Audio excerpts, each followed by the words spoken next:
बदलते वक्त में ये कैसा दौर आया है, हम ही से दूर हो रहा हमारा साया है।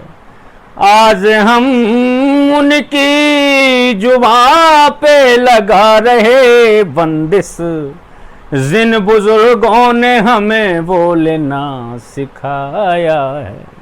हम थोड़े लायक क्या हुए, हम अपने माँ बाप को ही नालायक समझने लग गए। माँ बाप वयोवृद्ध हो गए तो हम कहने लगते हैं उनसे कि तुम 60 साल के बाद सठिया गए हो, तुमको सही बोलना नहीं आता है। और सुनिए भैया, लकीरें हाथ की जो अपनी पढ़ नहीं सकते, हवा खिलाफ हो तो उससे लड़ नहीं सकते। और जो अपने घर के बुजुर्गों की करे अनदेखी, मेरा दावा है कि वो आगे बढ़ नहीं सकते। वो कभी आगे नहीं जा सकते जो अपने घर के वयोवृद्धों का सम्मान करना नहीं जानते। याद करो वो दिन जब हम बचपन में छोटे हुआ करते थे, माता की गोदी में हुआ करते थे। माता अपनी गोदी में बिठा करके हमें हमारे मुखार बिंद में एक स्तनपान कराती थी। दूसरे पैरों से दूसरे स्तन पर माता के हमने न जाने कितनी बार प्रहार किया होगा, और हमने उन्हीं पैरों से प्रहार किया तो माता ने दूध पिलाना बंद नहीं किया है भैया। तो लात खाकर भी भोजन देने की शक्ति यदि किसी में है तो वो माँ होती है। चौकी रसोई घर में जब हम बैठ करके देखते हैं, थाली हमारे सामने परोसी रखी जाती है और हमने इधर उधर थोड़ा क्या देखा कि माँ ने नमक का डब्बा अपने आप ही खिसका दिया हमारी तरफ। यानी बिना कुछ कहे हृदय की बात समझने वाली यदि वो माँ हम जब खो देते हैं, खुद बहुत नसीब वाले हैं वो लोग जिनके पास माता पिता होते हैं। उस माँ को जब हम खो देते हैं तो बहुत याद आती है माँ। हमें नहीं पता है कि किनकी माँ नहीं है, किनकी माँ है, पर हम बहुत खुशनसीब हैं अगर हमारे पास माता पिता हैं। तो हम कहीं परीक्षा देने के लिए जाएं, कुछ शुभ कार्य करने के लिए जाते हैं तो माँ दही की कटोरी लेकर के सगुन बन करके आकर के खड़ी हो जाती है। वो माँ जब हम खो देते हैं तो हमको वो माँ बहुत याद आती है। दुनिया के भी सबसे अमीर लोग हैं जिनके पास माता पिता होते हैं। दुनिया के वो सबसे धनाढ्य लोग हैं, दुनिया के वो सबसे धनवान लोग हैं जिनके पास माता पिता रूपी संपत्ति होती है। रमेश भाई ओझ लिखते हैं कि बहुत रोते हैं मगर दामन हमारा नम नहीं होता, इन आंखों के बरसने का कोई मौसम नहीं होता, और मैं अपने दुश्मनों के बीच भी महफूज रहता हूं। क्यों? क्योंकि मेरी माँ की दुआओं का खजाना कभी कम नहीं होता। स्वामीनाथ पांडे ने माँ पर 3 पंक्तियों का उपन्यास लिखा। एक विधवा माँ थी, उसके 2 पुत्र थे।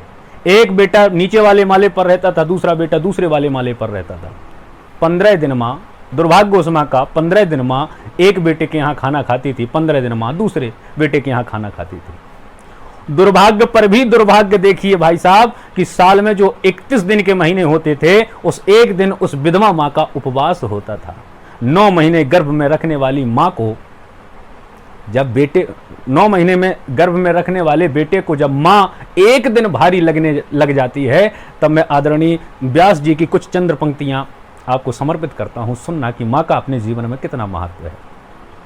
माँ संवेदना है, भावना है, एहसास है। माँ फूलों के जीवन में खुशबू का वास है। माँ रोते हुए बच्चे का खुशनुमा पलना है। माँ मरथल में नदी या मीठा सा झरना है। माँ लोरी है, गीत है, प्यारी सी थाप है। माँ पूजा की थाली है, मंत्रों का जाप है। माँ आंखों का सिसकता हुआ किनारा है। माँ गालों पर पप्पी है, ममता की धारा है। माँ मेहंदी है, कुमकुम है, सिंदूर है, रोली है। माँ झुलसते दिनों में कोयल की बोली है। माँ कलम है, दवाद है, स्याही है। माँ परमात्मा की स्वयं एक गवाही है। माँ त्याग है, तपस्या है, सेवा है। माँ फूंक से ठंडा किया हुआ कलेवा है। माँ अनुष्ठान है, साधना है, जीवन का हवन है। माँ जिंदगी के मोहल्ले में आत्मा का भवन है। माँ जिंदगी के मोहल्ले में आत्मा का भवन है। माँ चूड़ी वाले हाथों के मजबूत कंधों का नाम है। और माँ काशी है, काबा है और चारों धाम है। माँ काशी है, काबा है और चारों धाम है। माँ चिंता है, याद है, हिचकी है। माँ बच्चे की चोट पर सिसकी है।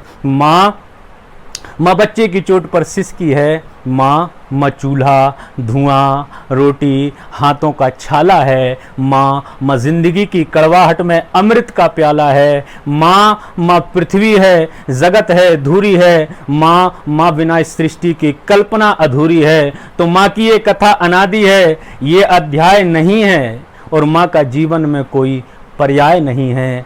तो माँ का महत्व दुनिया में कम हो नहीं सकता, और माँ जैसा दुनिया में कुछ कभी हो नहीं सकता। माँ की कला की पंक्तियाँ मैं माँ के नाम करता हूँ, और दुनिया की संपूर्ण माँओं को मैं प्रणाम करता हूँ।